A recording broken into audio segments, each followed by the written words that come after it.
A geometric sequence also has a distinct pattern. So for a geometric sequence, instead of a constant difference, we have a constant ratio. So a ratio is something that's being multiplied or divided. And I say divided because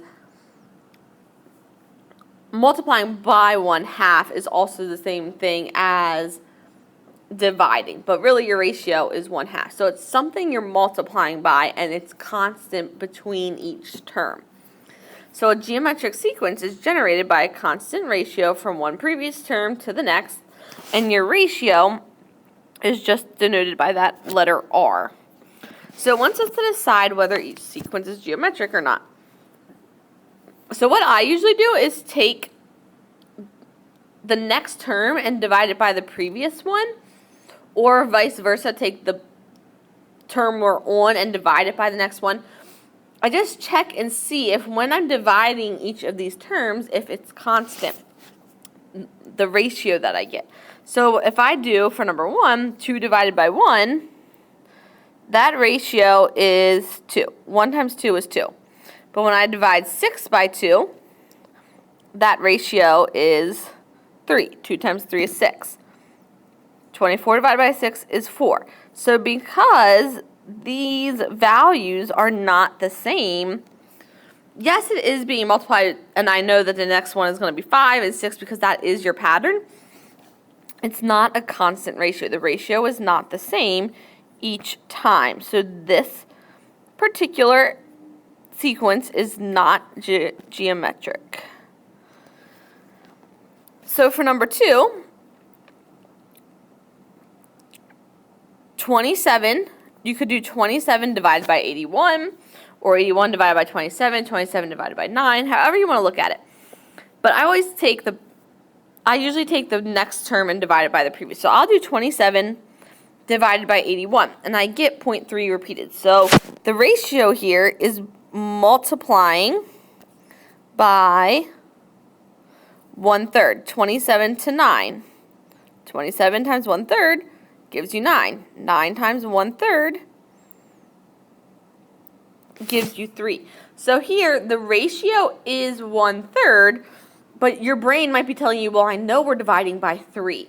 So you want to figure out, usually by dividing, what the ratio of multiplication is. So this one would be geometric.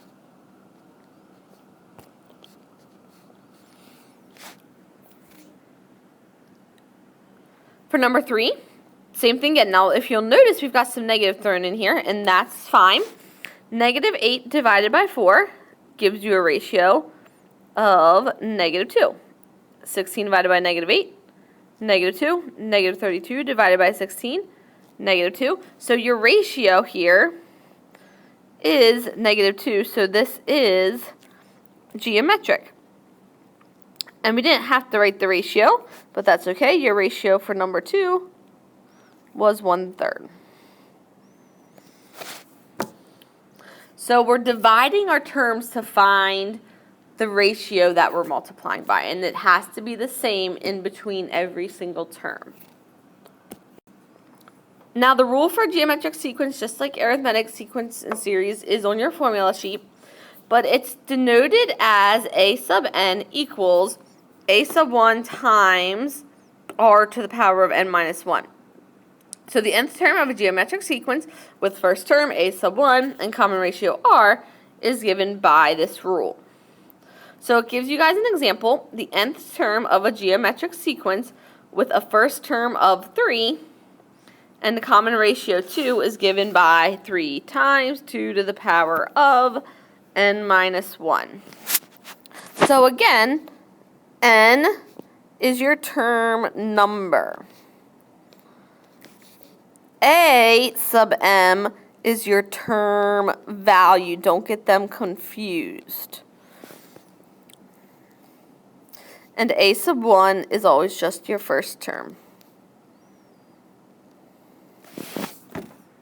And r is your ratio that you usually have to find.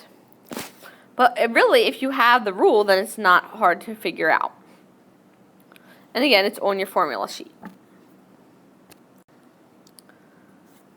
So number 5, I'm going to skip number 4 and have you guys try it. It says, write a rule for the nth term of the sequence 5 to 0.8, 0.32, ... continuing on. And then it also wants us to find a sub 8.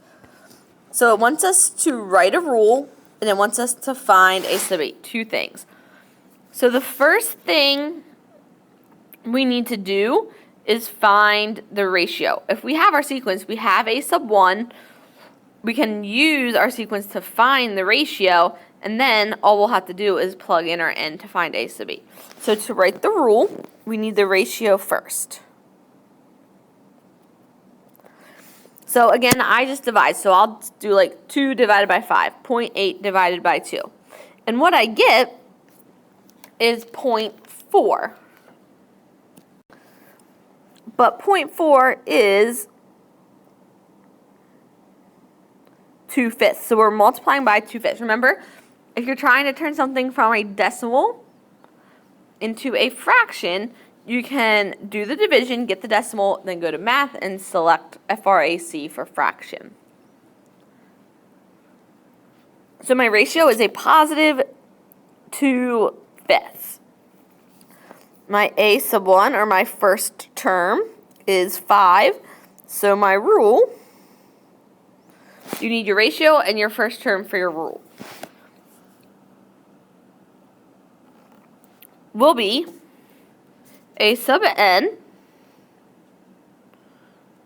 equals your first term, which is 5, times your ratio, which is 2/5 to the power of n minus 1. So that's your rule. And then it asks you to find a sub 8. So all we do is take that rule, and where n is, we'll say, okay, we want to find the 8th term. So we're going to plug in 8 for n. And then you just simplify it.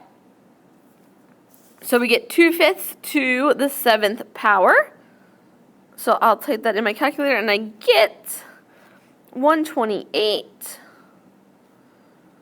over 78,125. Multiply that by 5, and we get approximately 0.00819. Again, your sequence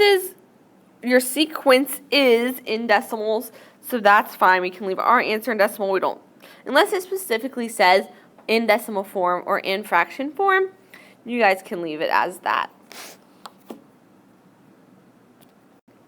So go ahead and try number 4. Same thing. You're using your ratio and your first term to write the rule, then using your rule, find the term it wants you to find. So for number 6, and we've talked about sequences being really just functions where they have input and output, domain and range. So this sort of jumps off or reflects off of that. It says one term of a geometric sequence is a sub 3, so the third term equals 5. And it's giving us the common ratio of 2. So it wants us to write a rule for the nth term of the sequence and to graph the sequence. So we have to use what we know. We have right now a ratio, a term value, and a term number. We know that the third term, that value is 5, and the ratio is 2. So if we're trying to write a rule, we need the first term. So what I'm going to do is I'm going to make up an equation. So a sub 3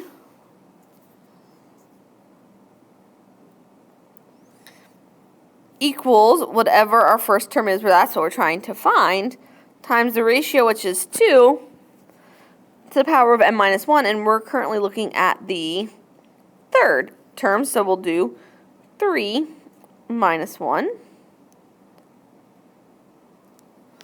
And instead of a sub 3, I'm actually going to put the value there, which is 5. So 3 minus 2 is, or 3 minus 1 is 2, so we get 5 equals a sub 1 times 2 squared, which is 4. So if we divide by 4, we get 5/4 to be our first term. So if we're writing a rule, we can say that whatever our term value is that we're trying to find, a sub n equals the first term, which we found to be 5/4, times your ratio of 2 to the power of n minus 1. So now we have a rule that we can use to graph our sequence. So I'm going to put, we said that the term number, like if we're trying to find the third term or the second term, that's the input. So the term number is going to go in the bottom of our graph. And the term value, so term number is n, the value, or a sub n, is going to go on the side or up your y-axis.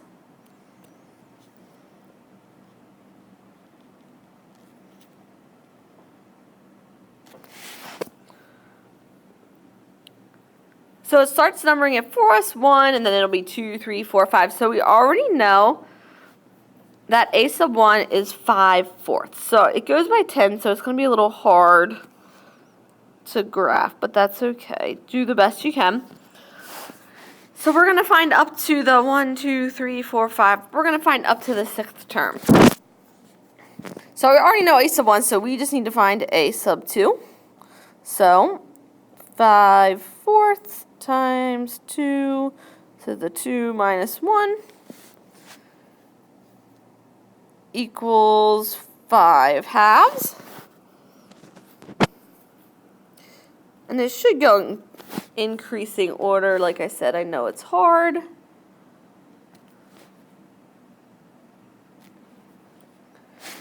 Especially on this iPad, it's hard. Then we would find a sub 3. So 5/4 times 2 to the power of 3 minus 1, so 2 squared. So a sub 3 will end up being 5.